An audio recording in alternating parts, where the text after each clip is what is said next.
کابل کی رہائشی مرسل نبرت گزشتہ 20 سال سے خواتین کی زیب و آرائش سے وابستہ ہیں۔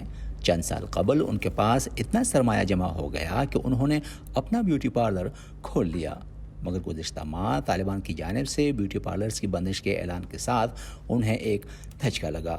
مرسل کے مطابق پہلے تو انہوں نے طالبان کے اعلان کو سنجیدہ نہیں لیا، مگر بعد میں طالبان کی جانب سے ان کے پارلر کو زبردستی بند کر دیا گیا۔ ہمارے سیلون کو بند کیے ہوئے 1 مہینہ گزر گیا ہے۔ اس حوالے سے میرے احساسات بہت تلخ ہیں جنہیں میں الفاظ میں بیان نہیں کر سکتی۔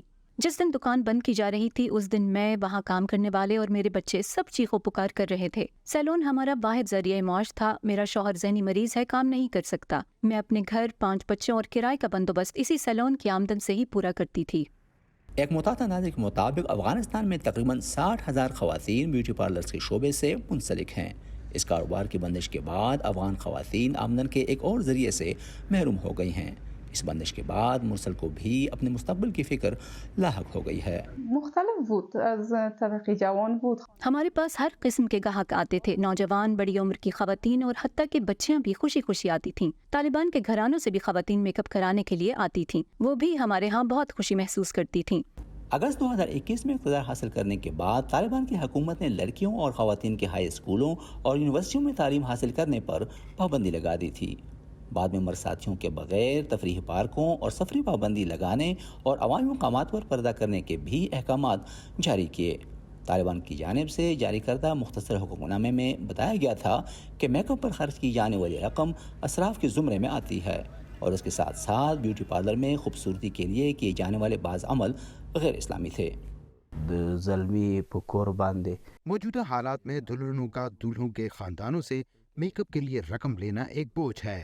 دوسرا، آرائش کے لیے وگ کا استعمال غیر شرعی ہے۔ پارلرز میں خواتین کے سروں پر وگ لگائی جاتی ہے۔ تیسرا، خواتین کے بھووں کے بال نکالنا بھی غیر شرعی ہے۔ لیکن مرسل اس سے اتفاق نہیں کرتی۔ یہ ایک باعزت روزگار تھا جس میں خواتین صرف خواتین کے ساتھ ہی مصروف عمل ہوتی تھیں۔ ایک خاتون کے بازار میں ریڑھی چلانے کو قطعی طور پر باعزت روزگار نہیں کہا جا سکتا۔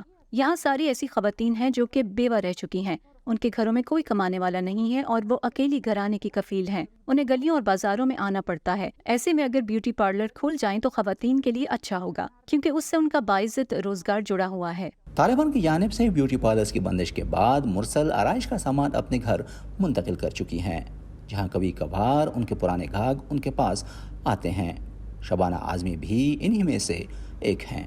سالن آرایشگاه یکی از نیازهای مبرم خانم هاست. میک اپ خواتین کی بنیادی ضرورت ہے۔ یہ خواتین کے لیے ایک اچھی جگہ تھی جہاں وہ ایک دوسرے کے ساتھ گپ شپ لگاتی تھیں۔ یہاں ہمیں خوشی کا احساس ہوتا تھا۔ میں ہمیشہ یہاں آیا کرتی تھی تاکہ بن سنور سکوں۔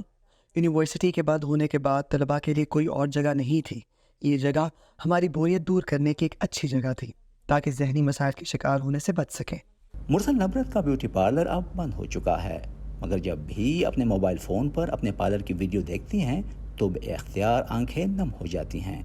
وہ کہتی ہیں کہ ایک ایسے وقت میں جب افغانستان معاشی طور پر تنزلی کا شکار ہے اور لوگ بیرون ملک منتقل ہونے کو ترجیح دے رہے ہیں، ایسے میں پارلر کی بندش جیسے اقدامات سے نوجوان نسل میں احساس محرومی بڑھنے کا امکان ہے۔ نصر الاسلام، وائس آف امریکہ، کابل۔